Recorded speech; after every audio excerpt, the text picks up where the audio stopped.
할렐루야를 박수로 하나님께 영광 드리겠습니다. 할렐루야. 하나님의 말씀이 약속하고 있습니다. 아무것도 염려하지 말고 오직 모든 일에 기도와 간구로 나아가라고 말씀하시고 있습니다. 우리 함께 찬양하며 나아갑니다. 모든 지각에 뛰어나신 하나님의 평강이 예수 안에서 너의 마음과 너의 생각을 지키리. 다시 한번 모든 지각에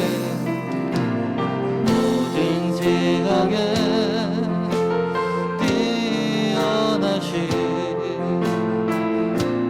하나님의 평강이 예수 안에서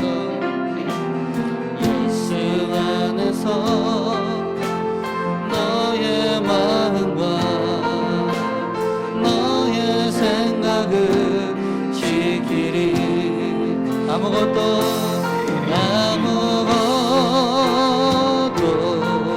나는 염려치 말고 오직 기도와 간구로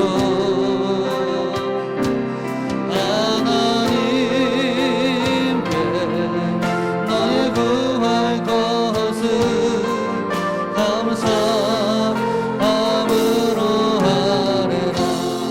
아무것도 너는 염려치 말고 오직 기도와 간구로 하나님께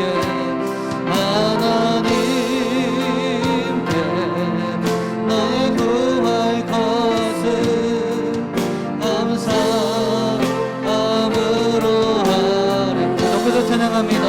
모든 지각에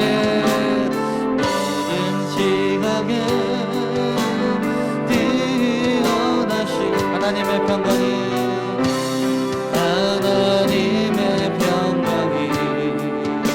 예수 안에서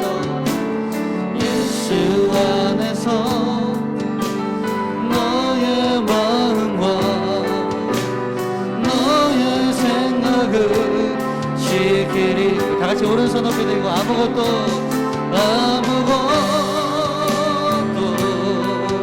너는 염려치 말고 오직 기도와 간구로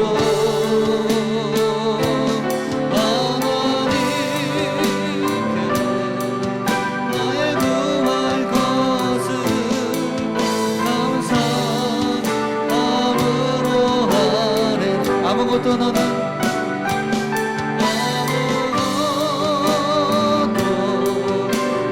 염려치 말고 오직 기도와 간구로 하나님께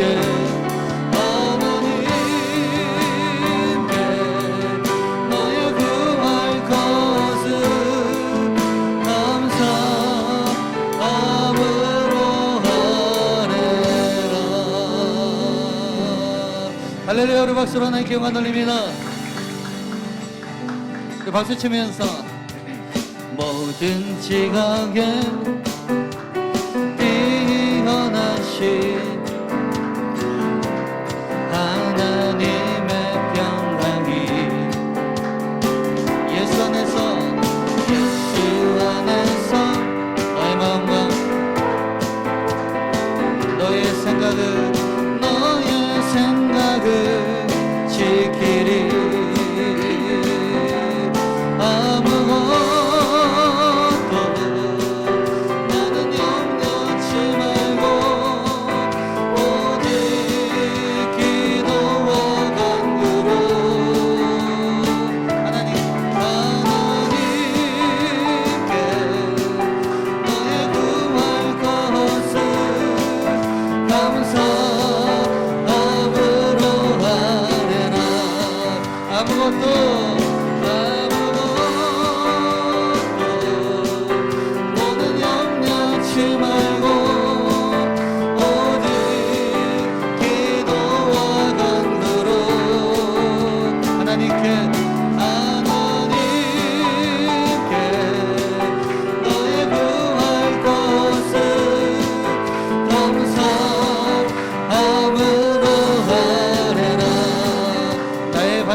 하나님, 나의 반석이신 하나님, 행하신 모든 것 완전하시니 나의 생명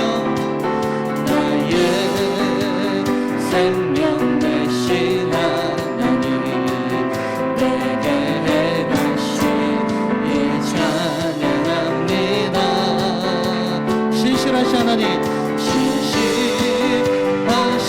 하나님, 실수가 없으신 좋으신 나의 주, 신실하신 하나님, 실수가 없으신 좋으신 나의 주. 다시 한번, 나의 반석이신, 나의 반석이신 하나님, 행하신 모든 것 완전하시니 할렐루야. 나의 생명 되신 하나님, 내게 행하신 일 찬양합니다. 우리 주님을 찬양합시다. 할렐루야. 신실하신 하나님, 실수가 없으신 좋으신 나의 주, 신실하신 하나님, 실수가 없으신 좋으신 나의 주. 여러분 믿으십니까? 신실하신 하나님, 할렐루야. 아멘. 실수가 없으신 좋으신 나의 주, 할렐루야. 신실하신 하나님, 실수가 없으신 좋으신 나의 주. 주님의 영광, 주님의 영광 나타나셨네. 권능으로 임하셨네. 다같이 우리 박수 치면서, 죽음에서 나 살리신 주 성령, 놀라우신 주 하나님. 다시 한번, 주님의 영광, 주님의 영광 나타나셨네. 권능으로 임하셨네. 죽음에서 나 살리신 주 성령, 놀라우신 주 하나님. 할렐루야. 할렐루야. 주의 나라가 만만하네.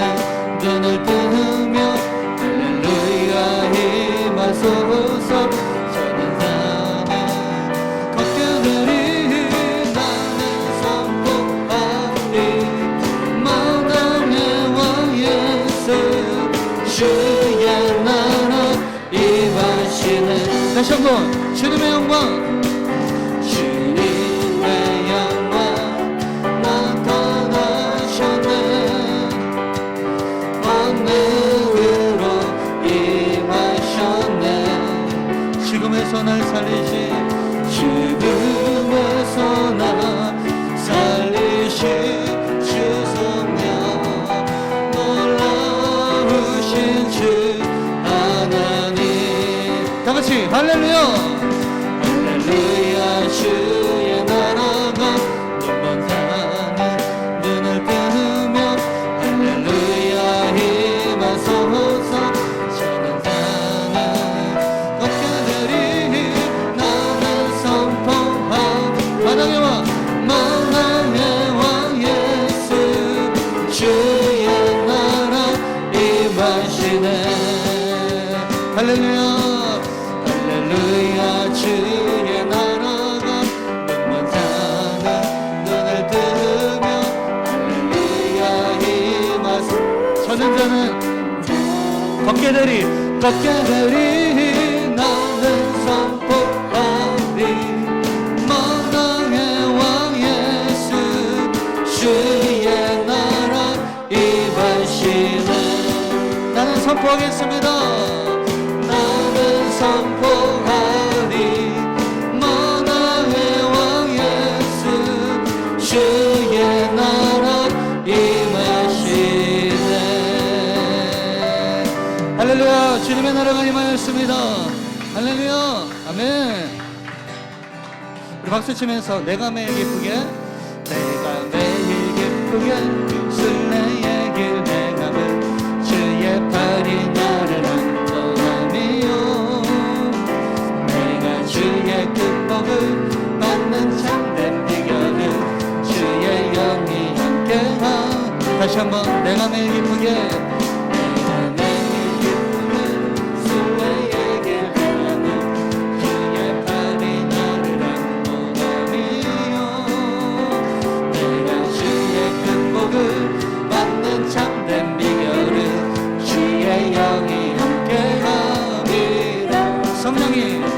성령이 계시는 할렐루야 함께 하시는 좁은 길을 걸으며 만나 기뻐하는 것 주의 영이 함께 하리라. 아멘.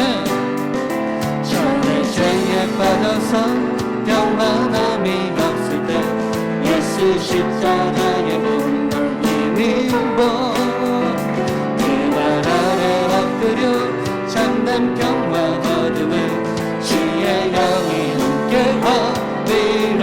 아멘. 성령이 계시는 할렐루야 함께하시는 좁은 길을 걸으며 만나 기뻐하는 것 주의 영이 함께하리라.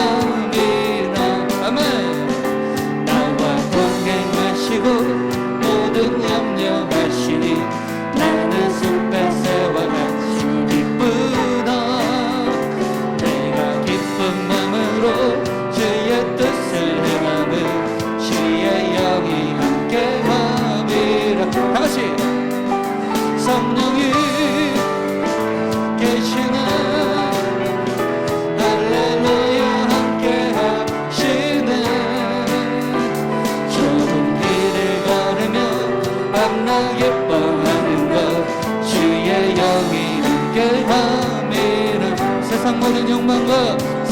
모든 욕망과 나의 모든 정욕을 십자가에 이미 묻습니다. 여러분 믿으십니까? 어둠 밤이 지나고 묵은 찜 벗으니 주의 영이. 다시 한번 4절입니다. 세상 모든 욕망과 나의 모든 정욕을 십자가에 이미 못 박았네. 어둠 밤이 지나고 무거운 짐 벗으니 주의 영이 함께하. 다같이 성령이 계시는 할렐루야 함께. 다시 한번 성령이 계십니다. 성령이 계시는 할렐루야 함께. 우리 다시 한번 성령이 계십니다. 성령이 계시는 할렐루야 함께 하시네. 좁은 길을 걸으며 만나 기뻐하는 것 주의 영이 함께하. 좁은 길을 걸으며 만나 기뻐하는 것 주의 영이 함께하. 우리 다같이 오른손 높이 들고 성령이 계십니다. 할렐루야. 성령이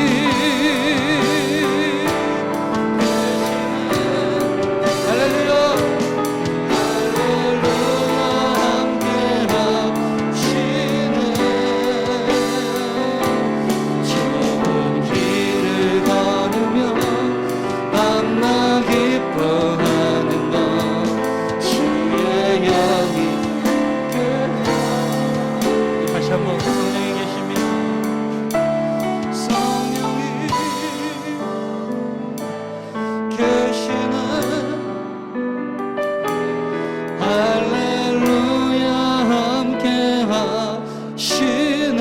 성령이 계십니다.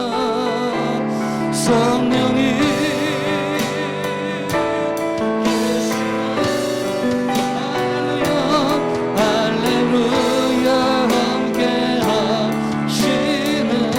좁은 길을 걸으며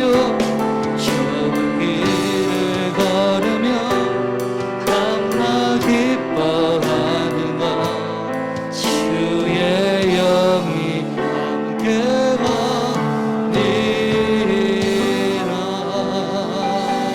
할렐루야. 성령님 우리와 함께 하십니다.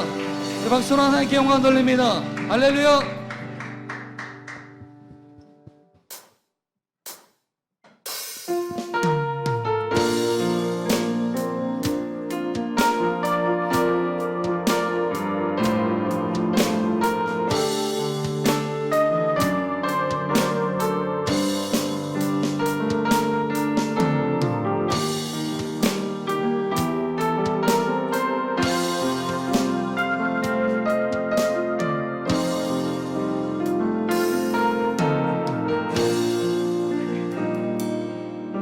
찬양합니다. 기도를 멈추지 마라.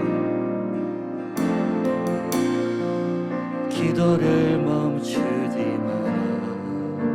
눈앞의 상황이 마음을 놓아도 원망치 마라. 너의 입을 지켜라.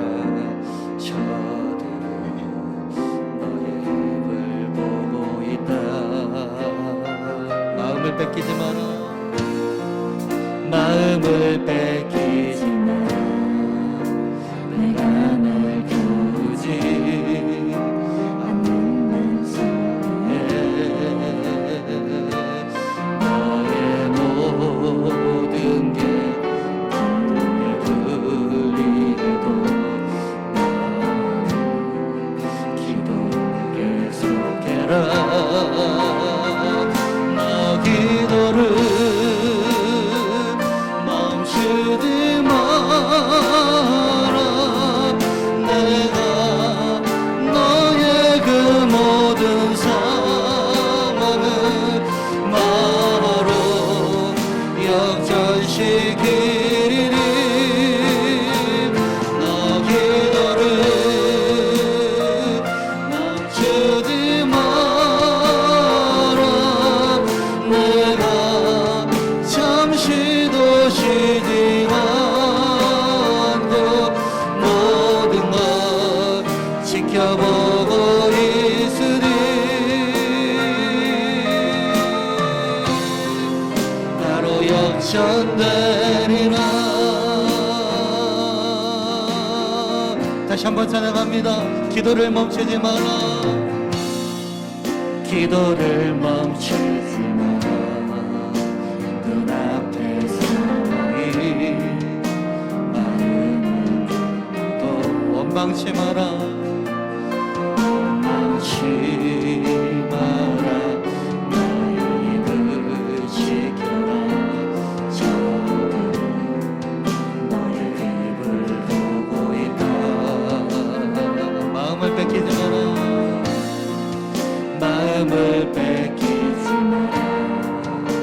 내가 널 두지 않는다 속에 너의 모든 게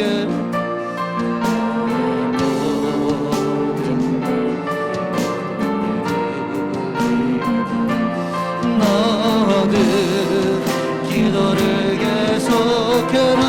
다같이 오른손 높이 들고 너 기도를 멈추지 마라. 내가 너의 그 모든 상황을 바로 역전시키니 너 기도를 멈추지 마라.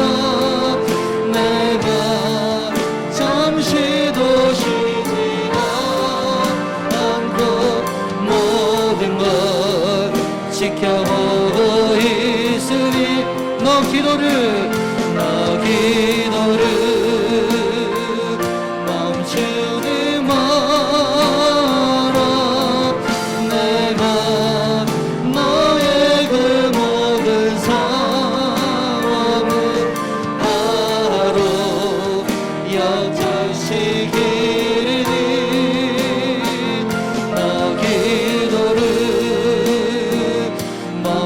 멈추지 마라. 내가 잠시도 쉬지 않고 모든 걸 지켜보고 있으리. 바로 역전되리라.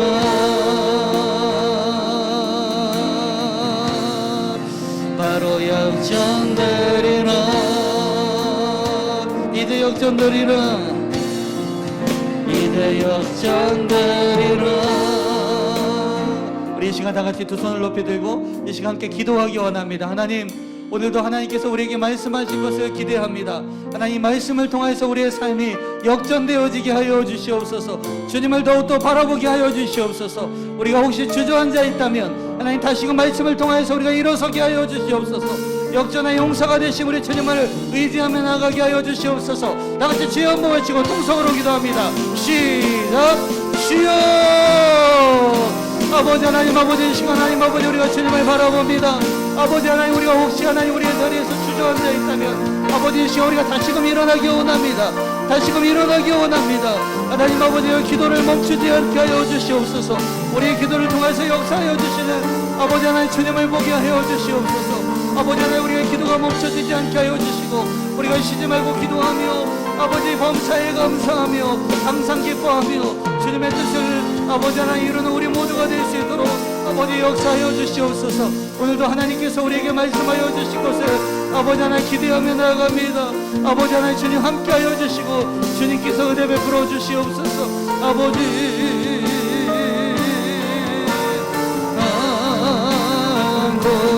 모든 것 지켜보고 있으리. 너 기도를 멈추지 마라. 내가 너의 그 모든 상황을 바로 역전시키리니. 너 기도를 멈추지 마라. 내가 잠시도 쉬지 않고 모든 것 지켜보고 있으리.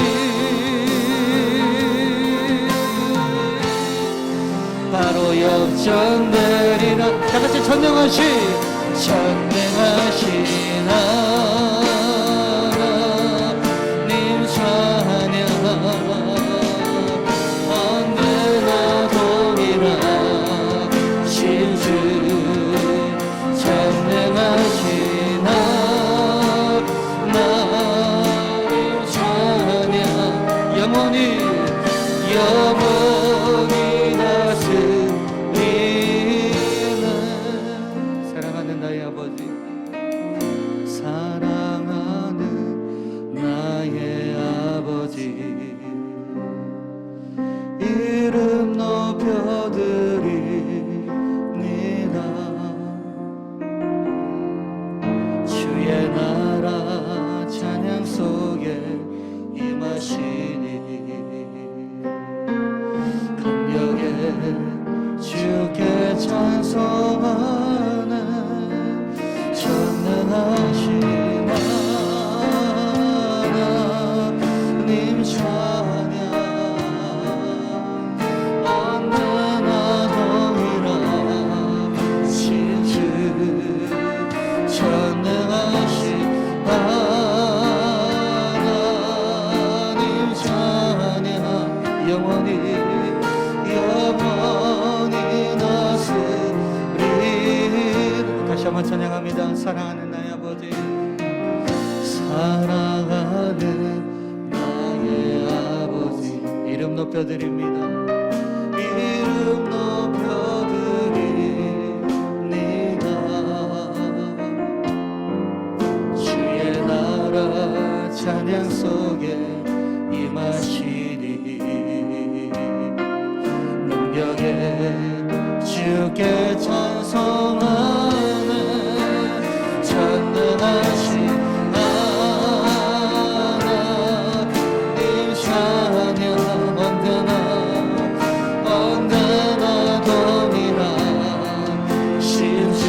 전능하신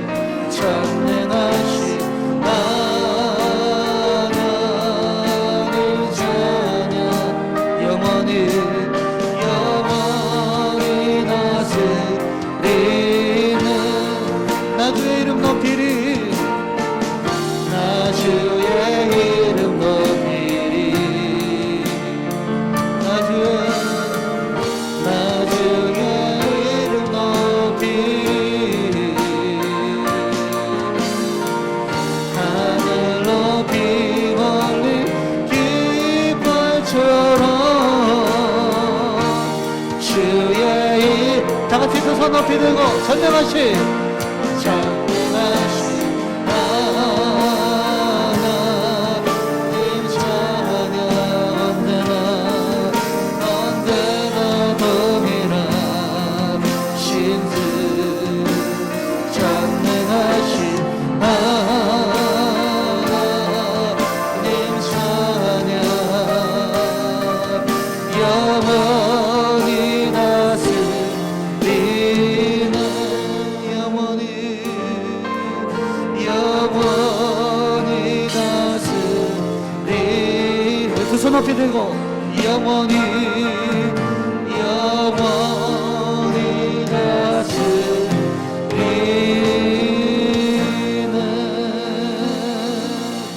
할렐루야. 하나님께서 영원히 우리를 다스리십니다. 우리 박수로 하나님께 영광 돌립니다. 할렐루야. 오늘은 질문을 하면서 시작할까 합니다. 여러분, 한국 사람들이 가장 선호하는 이름은 어떤 이름일까요? 한국 사람들이 가장 선호하고 가장 좋아하는 이름. 철수요? 그건 한 1876년 정도 될 것 같은데요. 2020년 작년 기준으로 해서 이게 이름 검색하는 게 있더라고요. 그래서 한번 찾아봤어요. 그랬더니 이게 딱 이렇게 나오더라고요. 2020년 기준으로 해서 쭉 나오는데 남자는요 1위부터 5위까지를 말씀드리냐면 1등이 도윤이에요. 도윤, 서준, 하준, 은우, 시우. 이게 1등부터 5등까지입니다. 그리고 여자아이는 서아, 하윤, 지안, 서윤, 하은 이렇게 1등부터 5등까지래요. 이름이 많이 달라졌죠. 네, 아마 옛날에 이름 이렇게 지을 때 생각하신 거 보면은 그때랑 지금이랑은 참 많이 달라졌다라는 걸 느낍니다. 궁금해서 이제 성민을 찾아봤습니다. 도대체 성민은 몇 등일까? 2008년부터 쭉 봤더니요, 성민이란 이름은 57번째 있어요. 57위.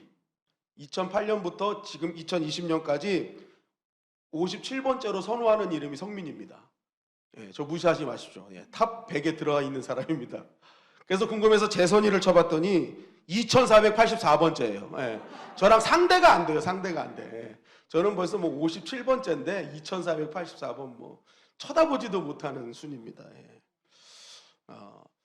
여러분도 한번 제가 나중에 궁금하신 분 주소를 알려드릴 테니까 한번 쳐보세요. 내 이름은 몇 번째인가. 재밌더라고요. 그러면 이제 질문을 좀 바꿔서 여러분 예수님의 제자 이름을 아시죠? 자, 한번 해볼까요? 시작. 네, 네, 네, 네, 네. 베드로, 야고보, 요한에서 거의 멈춥니다. 그러다가 쭉 뛰어넘어서 가룟 유다, 뭐 이렇게 바돌로메 뭐 이렇게 하는데 우리가 이제 이름이 쭉 있잖아요. 다 아신다고 생각을 합니다. 그 제자들 이름 중에 가장 인기 있는 이름은 누굴까요? 그리고 여러분들이 혹시 자녀를 낳은다면 내가 예수님의 12제자 중에 이름을 꼭 지어야 된다라고 했을 때 여러분들은 어떤 이름으로 지으시고 싶으세요? 그 영문을 보니까 베드로는 피터죠. 안드레는 앤드류고요. 야고보는 제임스, 요한은 존, 빌립은 필립, 도마는 토마스, 마태는 매튜. 뭐 이 정도죠. 뭐 이렇게 쭉 저로 선호하는 이름인데 어떤 이름 지으시고 싶으세요? 네? 존 또요? 네? 한번 그냥 답이 없어요. 말씀해 보세요. 뭐 피터, 앤드류 뭐 맞죠. 소형자매는 누가 좋겠어요? 베드로, 피터? 피터 좋아요. 이성광 목사님은요? 존이요? 좋아요. 또 우리 주화자매는요? 피터가 맞네. 예. 우리 저기 앞으로 이제 생각해봐야 될 사람들만 물어봤습니다. 예. 안 물어본 분들은 내가 자녀가 있구나 이렇게 생각하시면 돼요. 피터 순위 안에 들어있어요. 예. 피터가 4등입니다. 4등. 피터가 4등이고요. 3등이 토마스예요. 토마스. 도마. 그리고 2등이 누굴까요? 제임스, 야고보더라고요. 야고보. 그리고 대망의 1위가 존이었습니다. 요한. 네, 요한. 표 차이가 엄청나요. 저는 피터가 1등 할 줄 알았더니 피터는 30만 명 정도밖에 안 되는데 존이란 이름 쓴 사람도 600만 정도 된대요. 그러니까 굉장한 차이가 있죠. 1등하고 4등 차이가. 우리나라에도 보면 요즘 요한이란 이름을 자주 봅니다. 그죠? 요한. 많은 사람들이 요한이란 이름을 좀 이제 가까이서 많이 느끼는 이름인데요. 요한의 이름을 제가 봤더니 러시아는요, 이 요한을요, 이반이라는 단어를 쓰더라고요. 이반. 많이 들어보셨죠? 이반 파블로프. 침샘 개 연구한 파블로프가 이반이에요. 요한 파블로프예요. 그리고 독일은 요하네스라는 단어를 쓰더라고요. 구텐베르크가 요하네스 구텐베르크더라고요. 요하네스 구텐베르크. 프랑스는 장. 그래서 장블랑제리가 요한 블랑제리인가 이렇게 생각을 이렇게 했는데 아무튼 프랑스는 요한이 주앙이에요. 스페인어로는 후안이 요한입니다. 그러니까 이 각 나라마다 이 요한이라는 이름으로 굉장히 많은 이렇게 이름을 사용하는 것을 보게 됐습니다. 그래서 왜 요한을 선호할까? 왜 이렇게 요한이 이렇게 좋아할까 했더니 성경에서 요한이라는 제자에 대한 이미지가 너무 좋아요. 여러분 요한하면 어떤 느낌이 드세요? 요한. 제일 오래 산 사람, 제자 중에. 그죠? 그 형은 제일 먼저 죽었고. 그죠? 극과 극이었어요. 예. 요한은 제일 오래 살았습니다. 또 요한하면 여러분 생각나는 이미지 딱 있잖아요. 밤모섬. 또요. 제가 그래서 사진을 하나 준비해 왔습니다. 우리 사진 1번 보여주실까요? 자, 이게 최후의 만찬이거든요. 요한이 누굴까요? 수염 없는 사람이 2명인데요. 3명, 2명인데. 여기서 요한은요, 예수님 이렇게 우리가 보는 왼쪽 편에 있는 그 사람이 요한입니다. 이 고개를 이렇게 살짝 돌려서 머리가 길고 수염이 없는. 나중에 최후의 만찬 한번 보시면은 이 그림을 보면요, 이 요한이 얼마나 미소년의 모습을 갖고 있는지 이렇게 보게 돼요. 아주 깔끔하고 깨끗하고 아주 부드러운 모습으로 이렇게 요한이 등장을 하죠. 이게 다음 장을 보시면은 이게 이제 최후의 만찬 때 순서대로 쭉 앉은 거거든요. 그러니까 예수님을 중심으로 해서 요한과 베드로와 유다와 안드레아, 야고보, 바돌로메 이렇게 앉아 있고 예수님의 왼편으로는 토마스, 야고보, 빌립, 마테, 다데오 그리고 시몬 이렇게 앉아 있는 거예요. 이렇게 이제 딱 해서 항상 예수님 곁에 요한이 있었고 요한은 다른 제자들은 막 수염도 덥수룩하고 막 하는데 털도 없이 이렇게 깔끔한 모습으로 이렇게 항상 웃는 모습으로 있어요. 그러니까 이 요한의 이미지는요 정말 좋아요. 제가 이거 최후의 만찬을 찾으면서 재밌는 사진이 있어서 한번 갖고 와봤습니다. 자, 이게 무슨 사진 같으세요?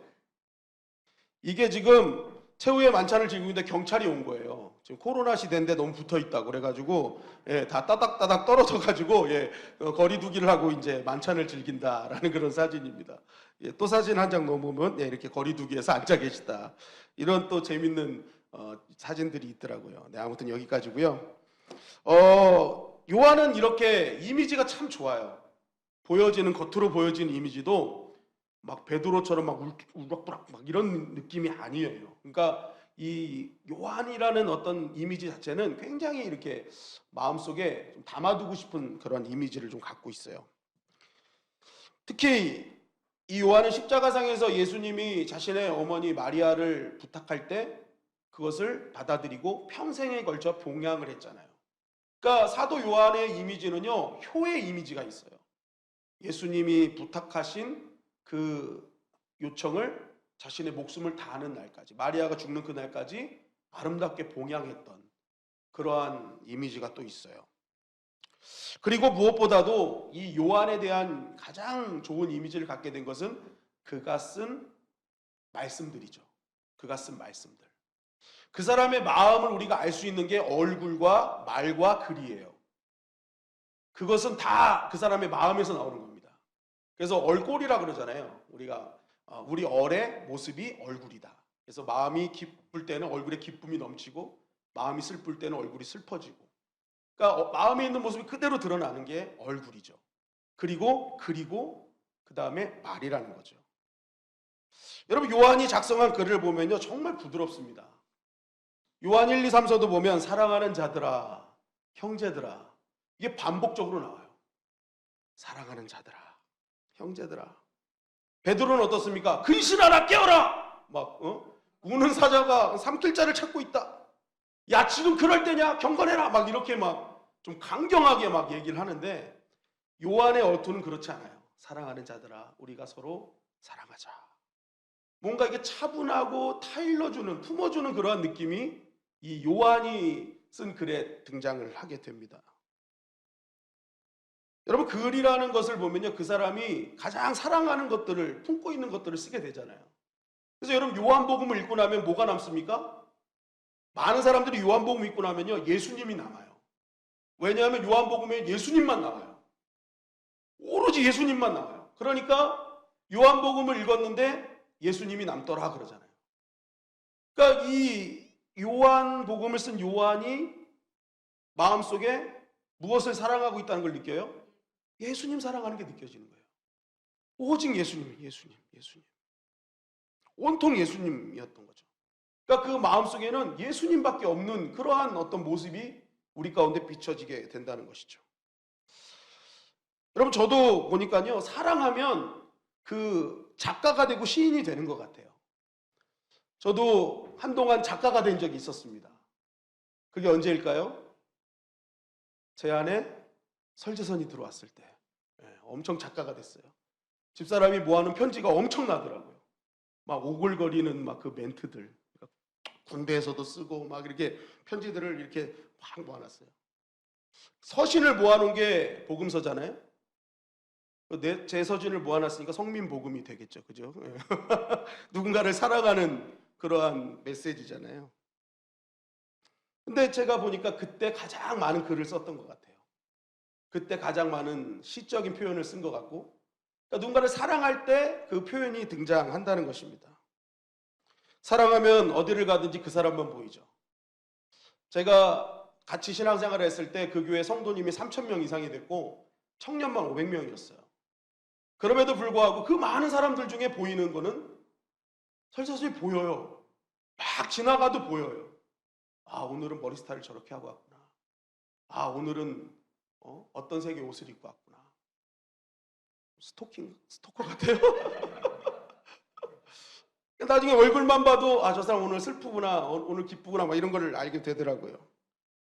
그러다가 이제 그 마음을 알게 되면 서로 사귀게 돼서 하루 종일 같이 있게 되고, 그런데 하루가 지나서 헤어지게 되면 그게 아쉬워서 또 집에 가서 같이 사진 찍은 사진 보면서 잠들고 막 그러죠. 그러면서 다시 힘을 얻고 막, 그게 사랑 아니겠습니까? 물론 나이가 들면서 좀 그게 약해집니다. 혹시 지갑이나 핸드폰 속에 나의 사랑하는 사람 갖고 다니시는 권사님 계세요? 네. 아니, 근데 어떤 교회에서는 권사님이 남편 사진을 다 갖고 다니시면서 힘이 없을 때마다 사진을 보신다는 거예요. 그래서 목사님 물어보셨대요. 아유, 권사님, 아유, 나이도 이렇게 이제 지긋하신데 어떻게 지금도 그렇게 장로님을 사랑하시나 봐요. 아, 너무 보기 좋아요 했더니 권사님이 그러시더래요. 제가 이 남편을 사랑하는 것이 아니라 내가 여태까지 이 인간하고 이렇게 살아왔는데 내가 무슨 일을 못하겠어, 이런 생각으로 힘을 얻는다는 거예요. 그러면서 힘이 필요할 때마다 사진을 본다는 거예요. 내가 이 사람이랑 여태까지 살아왔는데 무슨 일도 못하겠어 하면서 힘을 얻는다는 뭐 그런 웃지 못할 얘기도 있었는데, 어쨌든 이 모양이든 저 모양이든 사랑하는 사람은 누구에게 힘을 준다는 거죠. 요한은 예수님을 너무 사랑했습니다. 그러니까 다른 복음서에서 말하지 않았던, 말씀하지 않았던 것들을 다 기록했어요. 그 중에 대표적인 게 뭐예요? 나는 양의 문이다, 선한 목자다, 나는 포도나무다, 세상의 빛이다. 다른 복음서에 없어요. 예수님을 얼마나 사랑했냐면 그 따라다니면서 정말 한순간도 놓치지 않았다. 사실 우리가 요한복음을 보면서 그런 것을 캐치할 수 있거든요. 이런 요한복음이나 이 사도 요한의 글을 보면서 우리는 참 요한은 참 대단하고 그 말투만 봐도 참 고급스럽고 우아하고 뭔가 사람이 품어주는 그러한 아주 좋은 사람이다라는 그러한 생각을 우리는 갖게 된다는 것입니다. 근데 여러분, 사실 이것은 요한의 원래 모습은 아니었다는 거죠. 요한의 원래 모습은 이렇지 않았다는 거예요. 이 신학자들이요, 신학자 사이에서 논쟁이 있습니다. 요한복음에 쓴 요한과 요한 1, 2, 3서를 쓴 요한은 다른 요한일 거라고 얘기해요. 왜냐하면 이제 복음서의 요한복음이 아닌 다른 복음서에 나타나는 요한의 모습은 요한 1, 2, 3서를 쓴 요한과는 전혀 다른 모습으로 등장을 하기 때문에 그렇죠. 우리가 요한이 누굽니까? 지난번 야고보 설명할 때 말씀드렸죠. 요한은 야고보와 형제였습니다. 마태복음 4장 21절에 보니까 거기서 더 가시다가 다른 두 형제 곧 세베대 아들 야고보와 그의 형제 요한이라고 되어 있죠. 야고보와 요한은 형제였다. 같은 집안의 배경 속에서 자라난 형제였습니다.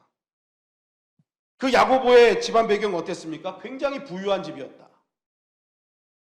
같이 어부 생활을 하면서 이 어부가 어부 생활을 하는데 그 집안에는 많은 일꾼들이 있었다는 거죠. 우리가 말씀을 통해서 다 보셨죠? 그러니까 집안에 굉장히 많은 일꾼들이 있고 배가 많았다. 그리고 나중에 대제사장이 집에 예수님이 끌려갈 때 아무런 검문 검색 없이 들어갈 수 있는, 그냥 따라 들어갈 수 있는 그러한 어떤 권력을 갖고 있었던 그런 집안의 자제였다라는 것입니다. 그리고 그 엄마의 치맛바람은 상당했죠. 두 아들, 예수님 왕 되시면 좌우에 내 아들들 앉혀주세요.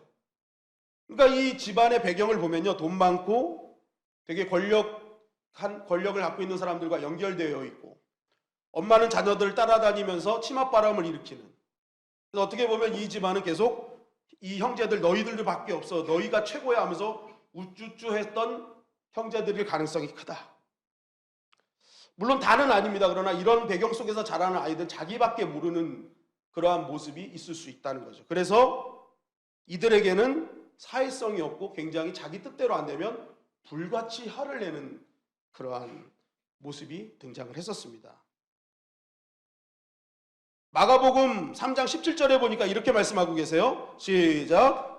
또 세베대의 아들 야고보와 야고보의 형제 요한이니 이 둘에게는 보아너게 곧 우리의 아들이란 이름을 더하셨으며. 자, 성경에 이름을 얘기하시고 별명을 얘기하는 사람이 많지 않아요. 그런데 성경에 예수님께서 이름이 있는데 유일하게 별명을 지어준 사람들이에요. 근데 그 별명이 무엇입니까? 보아너게였다는 거예요. 여러분, 별명은요, 어떤 내가 짓는 게 아니잖아요. 다른 사람이 그 사람의 행동이나 말이나 어떤 여러 가지 모습들을 보면서 지어준 게 별명이잖아요. 내가 지은 게 아닙니다. 별명은 같이 있는 사람들이 이렇게 상태를 지켜보면서 얘는 이게 맞죠 하면서 지어준 거잖아요. 그래서 저의 별명이 철수샘이었고 뭐 전신갑주였고 막 그랬거든요. 수염이 강해서 막 철수샘이 막 이런 별명이 있었어요, 제가. 그러니까 주변에서 주는 별명이거든요. 근데 예수님이 가만히 이들과 같이 있다 보니까 얘네는 보아너게다 하는 거예요. 이 보아너게라는 단어가요, 원어로 보아네르게스인데요, 아들이라는 바라는 단어와 경노하다, 성내다라는 네 가지의 합성어예요. 그러니까 분노하고 경노하는 아이들, 아주 성격이 불같은 사람들, 뭐 요즘 말로 하면 토르 뭐 이런 거죠. 아주 천둥 같은 사람. 그러니까 굉장히 급하고 과격했던 거예요. 예수님이 보셨을 때, 얘네들 성격 보통이 아니네. 이거 진짜 얘네들 불같네. 그러니까 여러분, 야고보만 그런 게 아니라 요한도 똑같았다는 거예요. 그러니까 이 유추할 수 있는 게 그 집안 분위기가 이 자녀들만 그냥 너희들만 최고야 막 이런 식으로 우쭈쭈 하다 보니까 자기들만 아는 거예요. 그러니까 뭔가 자기 뜻대로 안 되면 막 불같이 화를 내고 승질내고 막 이러는 거죠. 앞뒤 안 보는 성격이에요. 그 증명이 되는 말씀이 마가복음 9장 38절 말씀인데요. 시작. 요한이 예수께 여짜오되 선생님 우리를 따르지 않는 어떤 자가 주의 이름으로 귀신을 내쫓는 것을 우리가 보고 우리를 따르지 아니하므로 금하였나이다. 자, 세번역 성경에 보면 요한이 예수님께 말하였다. 선생님, 어떤 사람이 선생님의 이름으로 귀신들을 쫓아내는 것을 우리가 보았습니다. 그런데 그 사람은 우리를 따르는 사람이 아니므로 우리는 그가 그런 일을 하지 못하게 막았습니다. 라는 거예요. 근데 자신 있게 말한 거예요. 근데 여러분 여기서 가만히 보세요. 요한의 성격을 볼 수 있는데 어떤 사람이 예수님처럼 예수의 이름으로 귀신을 막 쫓아내는 거예요. 그럼 신기하다. 야, 어떻게 저런 일을 하지? 하고 이제 요한이 다가간 거예요. 그래서 막 얘기하다 보면서 이제 물어본 거예요. 당신 나랑 상관 있냐? 우리 예수님과 무슨 관계 있냐? 그랬더니 이 사람이 나는 당신과 관계 없어요.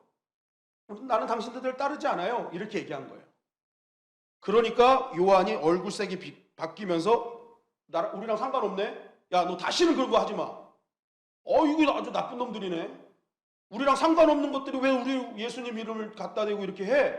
하면서 분노했다는 거예요, 이게. 여러분, 이게 무엇을 얘기하는 거예요? 요한은 타인을 포용하는 능력이 부족했다는 거죠. 굉장히 자기 생각으로 편협한 그러한 마음을 갖고 있었다. 다른 것인데 틀리다고 생각하고 자신의 생각과 다르면 다 적으로 간주하는 거죠. 이 사람은 악한 일을 한 것도 아니에요. 예수님의 이름으로 귀신을 쫓아낸 아주 중요한 일을 한 거예요. 예수님도 우리를 따르지 않지만 선한 일 했다, 잘했다, 놔둬라 하셨는데도 불구하고 요한은 뭐예요? 악한 일 하지 않았음에도 자기와 다르다고 적으로 만들어버린 거예요. 하지마. 그저 우리 편이 아니라는 이유 하나만, 내 생각과 다르다는 이유 하나만으로 완전히 배제시키는 아주 이기적이고 자기중심적인 사람이 요한이었다는 것입니다. 여러분, 이런 곁에 사람이 모이지 않죠. 또 이러한 사람은 편협하기 때문에 폭넓은 사역이 될 수가 없는 사람이라는 것입니다. 누가복음 9장에서도 사마리아 사람들이 마음에 안 든다고 야고보와 함께 뭐 했어요? 예수님, 저 사마리아에 불덩어리 내려가지고 그냥 다 없애버리죠. 한 사람이 바로 요한이라는 것입니다. 요한은 이렇게 불같은 성격이고 항상 1등이어야만 하고 자기가 높아져야 되고 편협했던 인물이 바로 요한이었음을 성경 우리에게 알려주고 있어요. 그런데 이러한 요한이요, 어느 순간 바뀌게 됩니다. 바뀌게 돼요. 그 대표적인 사건이 사도행전 3장의 안진뱅이 일으키는 사건입니다. 여러분, 그 안진뱅이 사건을 하면 우리는 항상 베드로를 생각하잖아요. 베드로가 고쳤어. 그런데 그 현장에 요한도 같이 있었어요. 사도행전 3장 3절 4절 말씀 시작. 그가 베드로와 요한이 성전에 들어가려 함을 보고 구걸하거늘 베드로가 요한과 더불어 주목하여 이르되 우리를 보라 하니. 자, 베드로와 요한이 성전에 들어가고 있었습니다. 정해진 기도 시간. 그런데 안진뱅이가 이제 이 두 사람을 보고 이제 구걸한 거예요. 도와주세요. 그랬더니 베드로가 주목하여 이르되 우리를 보라. 베드로만 한 게 아니에요. 베드로가 요한과 더불어 했다는 거예요. 이 일은 베드로 혼자 한 게 아닙니다. 요한과 더불어 한 거예요. 함께 야, 우리를 봐라 했어요. 그런데 모든 주목을 누가 받고 있어요? 베드로가 받고 있는 거예요. 여러분, 요한은 어떤 사람이었어요? 자기가 아니면 안 되는 사람이었어요. 자기가 높아져야 되고 자기가 드러나야 되고 나 아니면 안 돼 라는 그런 생각을 갖췄던 사람인데, 만약 이러한 상황에서 같이 했음에도 불구하고 자기는 드러나지 않고 베드로만 드러났다고 했을 때 옛날 성격 같았으면 야! 나도 했잖아! 왜 베드로만 높아져? 하면서 화를 냈을 거란 말입니다. 그런데 이상하게 사도행전 3장 속에서는 베드로가 계속 부각이 되고 베드로가 계속 뭐예요? 영광을 받아요.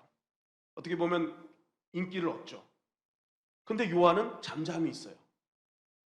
잠잠히 베드로가 높아지는 것을 뒤에서 바라보며 오히려 자신은 점점 사라져주는 역할을 하더라는 것입니다. 여러분, 그리고 그가 얼마나 바뀌게 됐는지요. 그가 그 중심에요, 정말 하나님만 바라보는 신앙으로 바뀌었는데, 고린도전서 13장 13절에 보면 사도 바울은 하나님의 나라의 가장 중요한 가치를 세 가지를 얘기해요. 그게 뭐예요? 믿음, 소망, 사랑이잖아요. 이 세 가지는 항상 함께 있을 것이다. 근데 요한이 쓴 말씀들을 보면요, 이 세 가지가 공존하고 있어요. 요한복음을 통해 믿음을 강조하고 있고, 또한 요한 1, 2, 3서를 통해 사랑을 강조하고 있고, 요한계시록을 통해 소망을 말하고 있어요. 이게 무엇입니까? 그 안에 믿음, 소망, 사랑이 균형 있게 자리 잡고 있었다라는 거죠. 극단적으로 치우쳤던 인생입니다. 자기 뜻대로 안 되면 안 되는 인생이었어요. 그런데 어느 순간 요한의 마음속에 믿음, 소망, 사랑이 균형 있게 있는 사람으로 섰다는 거예요. 치우치지 않고 믿음도 썼다가 소망도 썼다가 사랑도 쓰는 그러한 균형 있는 인생으로 바뀌게 되었다는 것입니다. 그렇다면 어떻게 이러한 요한이 한순간에 이렇게 바뀌게 되는가? 이게 정말 중요하죠. 건들면 건들지 마! 당장 불받아 만들어! 하면서 막 화내고 막 자기 생각대로 안 되면 막 열받고 막 그런 인생이요. 이젠 건들기만 하면 사랑하자. 예수님밖에 없다. 하면서 그러한 인생으로 바뀌었을까? 핵심은요, 조건 없는 주님의 사랑을 깨달았기 때문이죠. 요한복음 13장 23절 말씀입니다. 다 같이 한번 읽어볼까요? 시작. 예수의 제자 중 하나 곧 그가 사랑하시는 자가 예수의 품에 의지하여 누웠는지라. 자, 여기서 여러분 잘 보세요. 요한복음에서 요한은요, 자신을 드러내지 않습니다. 어떤 제자 이렇게 표현해요. 근데 그게 다 자기거든요. 근데 자기를 표현할 때 예수의 제자 중 하나 곧 그가 사랑하시는 자, 주님이 사랑하시는 자라고 표현해요. 이게 무슨 말입니까? 사도 요한은 주님이 자신을 사랑하는 줄 알고 있었다는 거예요. 주님은 날 사랑하셔. 그럼 여러분, 주님은 요한만 사랑했습니까? 다 사랑했잖아요. 제자들 다 사랑하셨어요. 그런데 유독 요한은요, 자신이 계속 주님이 사랑하는 자, 주님이 사랑하는 자, 그걸 계속 강조를 해요. 무슨 말이야? 그 느낀 사랑이 특별했다는 거죠. 요한이 예수님이 사랑을 느꼈는데 그 사랑이, 요한이 느낀 사랑은 특별한 사랑이었던 거예요. 그러니까 자꾸만 자신을 표현하는 게 뭐냐면 주님이 날 사랑하셔라는 거죠. 주님이 날 너무너무 사랑하셔. 그 사랑을 어떻게 느꼈느냐? 바로 예수의 품에 의지하여 누웠는지라 라는 거죠. 이게 무슨 말이냐면, 요한이 왜 특별하게 주님이 날 사랑하는지 느꼈냐면, 항상 주님이 어떠한 모습이든지 그 품에 안으셨다는 거예요. 지금 요한은 알아요. 자기의 성격이 얼마나 불같고 극단적이고 편협하고, 어떻게 보면 예수님의 제자 같지 않은 자신의 삶을 누구보다도 잘 압니다. 그럼에도 불구하고 그냥 예수님이 어떻게 해요? 그러한 자신을 품에 안기려고 할 때 언제든지 받아주셨다는 거예요. 안겨라, 안겨라. 너 어떻게 제자가 그러니? 그런 식으로 무슨 나를 따라오려고 해? 하면서 주님은 한마디도 안 하시고 그냥 자신이 너무 힘들 때마다 주님 품에 안기려고 할 때 주님이 거절 안 하시고 그냥 그대로 받아주셨다는 거예요. 그때 요한은 깨닫습니다. 아, 나 같은 것도 사랑해 주시는구나. 내 모습 이대로를 용서하시는구나. 그걸 깨달은 거예요. 그러니까 어떻게 해요? 주님이 나를 사랑하셔. 얘기하는 거죠. 주님이 사랑하는 사람. 어떠한 조건에도 나를 품에 안아주시는 그분. 요한일서 1장 1절에 보니까 태초부터 있는 생명의 말씀에 관하여는 우리가 들은 바요, 눈으로 본 바요, 자세히 보고 우리의 손으로 만진 바라. 태초부터 있는 생명의 말씀, 예수님, 그분을 나는 들은 것으로 끝나지 않고 눈으로 봤고 만져봤다. 그러니까 철저하게 경험한 거죠. 주님의 사랑. 어떠한 자격 없는 공로도 없는 자신을 끝까지 품에 안아주신 그 조건 없는 주님의 사랑에 감격한 것입니다. 여러분, 예수님은 요한이 잘나서 대단해서 안아주신 것이 아니었습니다. 자격과 공로가 있어서 더 잘했다 하면서 품에 안으신 것이 아니었어요. 주님은 아셨어요. 요한이 그러한 자신의 성격 때문에 힘들고 어려워하고 난 제자가 될 수가 없는 사람이라는 그러한 생각 속에서 힘들고 하는 것을 주님이 모르셨겠습니까? 그때마다 주님 안아주시고, 괜찮아, 걱정하지 마, 넌 될 수 있어, 내가 너 사랑한다. 그 품에 안겨서 누구보다도 예수님 그 마음속에서 하시는 심장소리, 마음의 소리를 들은 사람이 바로 요한이었다는 것입니다. 그 품에서 자신 안아줄 때마다 쿵쾅쿵쾅쿵쾅 하시는 주님의 심장소리, 내가 널 사랑한다는 주님의 음성을 사도 요한은 들었고 그 소리를 잊을 수가 없었던 거죠. 그래서 성경에 보면은 예수님 곁을 유일하게 떠나지 않고 계속 예수님 곁에 머물렀던 사람이 사도 요한이었습니다. 요한복음을 보면 항상 예수님 곁에 누가 있어요? 요한이 있어요. 누가 얘기할 때도 저 옆에 있는 제자는 어떡합니까? 베드로가 막 얘기하잖아요. 그러니까 이 사랑을 깨달으니까 요한은요, 예수님 곁을 떠나고 싶은 마음이 없는 거예요. 어떤 상황 속에서도 나를 사랑해 주시고 아껴주시는 그 주님을 난 떠나지 않으리. 결단하고 주님 곁에 붙어 있는 거예요. 그 클라이막스가 십자가상에 모든 제자들이 다 도망갔을 때 목숨 걸고 십자가 앞에 있었다는 거죠.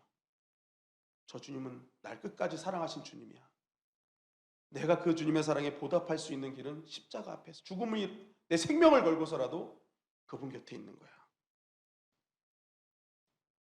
주님의 사랑을 깨달은, 조건 없는 사랑을 깨달은 요한은 변해가기 시작한 것입니다. 거리만 가까운 것이 아니라 이제 마음이 가까워지고 그의 사명이 가까워지기 시작했다는 것이죠. 여러분, 우리의 변화는 언제부터 시작할까요? 지금 이 자리에 변함없이 우리를 사랑하시는 주님을 경험할 때 우리는 변화될 수 있다는 거예요. 여러분, 내가 변화될 수 있다는 생각 버리십시오. 나의 능력을 의지하지 마십시오. 나를 볼 때마다 우리는 더 처참해질 거예요. 변화될 수 없는 나를, 희망 없는 나를 발견하게 되지, 내가 무슨 결단해서 변화될 것이다? 여러분, 그건 꿈에도 꾸지 마십시오. 나를 묵상하고 내 능력을 의지하는 순간부터 아무것도 할 수 없는 나를 바라보며 좌절하게 될 거예요. 그러나 오늘도 변함없이 그 품을 내어주시는 그 주님의 사랑을 우리가 깨닫는 순간부터 우리는 변화되지 않을 수가 없는 거죠. 나 같은 것도 사랑하시는구나. 나랑 같은 것도 오늘도 붙잡아 주시는구나. 여러분, 예수님을 안다면서도 여전히 변화되지 않는 이유 중에 하나는 그 사랑을 깊이 경험하지 못했기 때문에 그렇습니다. 아는 것으로 끝나는 거예요. 사랑하는, 나를 그렇게 사랑해 주시는 주님의 그 마음을, 그 주님의 심장 소리를 들으면요, 안 변할 사람이 없다는 것이죠. 여러분, 오늘도 주님은 내가 무슨 공로가 있어서 자격이 있어서 안아주시는 분이 아니라 있는 모습 그대로를 안아주시는 사랑의 주님이신 줄 믿습니다. 그 주님의 사랑이 심겨지면 바뀌는 거예요. 어떤 정원사가 흙에게 물었답니다. 야, 흙아, 너는 아무리 봐도 평범한 흙이야. 아무것도 냄새도 안 나는데 이상하게 너는 그 안에서 향기가 난다. 그랬더니 이 흙이요, 이렇게 대답했대요. 그 이유는 사람들이 제 몸에다 장미를 자꾸만 심어줬기 때문이에요. 그러더라. 흙은 아무것 매력도 없지만 자꾸만 장미를 심으니까요, 그 심겨진 대로 냄새가 나더라는 거예요. 내 안에 무엇이 심겨지느냐에 따라서 내 안에 향기가 달라지고 내 안에 인생이 달라지게 되는 것입니다. 그래서 오늘 이 밤에 여러분, 우리가 해야 될 일이 있다면 부족한 나에게 초점을 맞추는 것이 아니라 오늘도 그 품을 준비하고 계시는 주님께 초점을 맞추는 밤이 되기를 주님의 이름으로 간절히 축원합니다. 변함없는 사랑으로 안아주시고 그 사랑으로 공급해 주셔서 우리를 계속 채워주시는 그 주님의 사랑이라는 거죠. 요한복음 15장 4절은 이렇게 우리에게 증거하고 있습니다. 시작. 내 안에 거하라. 나도 너희 안에 거하리라. 가지가 포도나무에 붙어 있지 아니하면 스스로 열매를 맺을 수 없음같이 너희도 내 안에 있지 아니하면 그러하리라. 네, 결국 우리는요, 뭐 하려는 싸움하는 게 아니라 붙어 있는 싸움이라는 거죠. 포도나무에 붙어 있는 싸움이에요. 예수님께 붙어 있는 싸움이라니까요. 자격이 없고 보잘것없는 가지일지라도 붙어만 있으면 예수님이라는 포도나무에 접붙여만 있으면 그분이 다 주신다는 거예요. 그래서 열매 맺게 하신다는 거예요. 그런데 우리가 이 붙어 있는 곳에 떨어지면 그때부터 땔감 되는 거죠. 조금은 살아있는 것 같아요. 땔감이 뭐 처음부터 땔감은 아니잖아요. 갖고 있는 영양분이 있어요. 그러니까 떨어져도 잠깐은 사는 것 같아. 그런데 어느 순간 공급받지 못한 나뭇가지는 말라서 땔감 되는 거예요. 그래서 주님은 우리에게 붙어만 있어라 라는 거예요. 신앙은 붙어있는 싸움이다. 그래서 요한은 항상 예수님과 가장 가까운 곳에 붙어 있었던 것입니다. 그분께만 붙어 있으면, 그분만 가까이 있으면 내가 무엇이든지 할 수 있다. 늘 그는 그래서 십자가 곁으로, 주님 곁으로 있었다는 것이죠. 여러분, 오늘도 자신의 부족함 때문에 부끄러움 말고 염치 없어도 주님께 붙어있는 밤이 되시기를 주님의 이름 간절히 축원합니다. 십자가에 여러분 나의 믿음을 다 거는 거예요. 그 십자가의 능력이, 그 보혈의 능력이 저와 여러분들을 살리게 되는 것이죠. 그리고 한 가지 더 말씀드린다면, 예수님께서 나를 품어주신 그 사랑을 안다면, 내가 이제 그러한 예수님의 제자로 산다면 이제 그 사랑을 모르는 누군가에게 예수님의 그 사랑의 품을 내어드려 달라는 것입니다. 요한일서 3장 16절 말씀이에요. 시작. 그가 우리를 위하여 목숨을 버리셨으나 우리가 이로써 사랑을 알고 우리도 형제들을 위하여 목숨을 버리는 것이 마땅하니라. 자, 우리를 너무 사랑하셔서 목숨을 버리신 그 주님의 사랑을 안다면 우리 역시도 형제들을 사랑하는 것이 마땅한 것이다. 그를 위해서 내 목숨을 바쳐 그들을, 나의 품을 열어주어서 그들을 품어주는 것이 우리가 예수님의 제자로 해야 될 일이라는 것입니다. 여러분, 진정한 사랑은 항상 상대방의 초점을 맞추게 되어 있는 거예요. 좋아하는 것과 사랑하는 것의 차이, 이것을 글을 봤습니다. 좋아하는 것은 그 사람으로 인해 내가 행복해졌으면 하는 것이고, 사랑하는 것은 그 사람이 나로 인해 행복해졌으면 하는 것이다. 꽃을 좋아하는 사람은 그 꽃을 꺾지만 꽃을 사랑하는 사람은 그꽃에 물을 준다. 누군가를 좋아한다고 하는 것은 내 감정에 충실한 것이고, 누군가를 사랑하는 것은 그 사람의 감정에 충실하게 되는 것이다. 여러분, 주님이 우리를 사랑하셨기 때문에 주님의 뜻대로 하지 않으셨죠. 우리를 위해서 자기 목숨을 버리셨어요. 철저하게 사랑은요, 이타적인 것입니다.